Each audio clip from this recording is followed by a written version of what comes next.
হযরত উসমান রহমাতুল্লিল আলাই বলেন, আমি হযরত সালমান রাদিয়াল্লাহু তাআলা আনহু-এর সাথে একটি গাছের নিচে ছিলাম। তিনি ওই গাছের একটি শুকনা ডাল ধরিয়া নাড়া দিলেন, ফলে উহার পাতা ঝরিয়া পড়িল।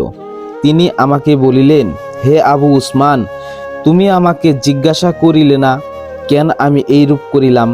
আমি বলিলাম, বলুন, কেন আপনি এইরূপ করিলেন? তিনি বলিলেন, আমি একবার নবী করিম সাল্লাল্লাহু আলাইহি ওয়াসাল্লামের সঙ্গে একটি গাছের নিচে ছিলাম। তিনিও গাছের একটি শুকনা ডাল ধরিয়া এমনভাবে নাড়া দিলেন যে উহার পাতাগুলো ঝরিয়া পড়িল।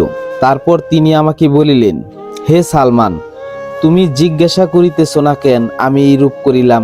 আমি বলিলাম, বলুন, কেন আপনি এইরূপ করিলেন?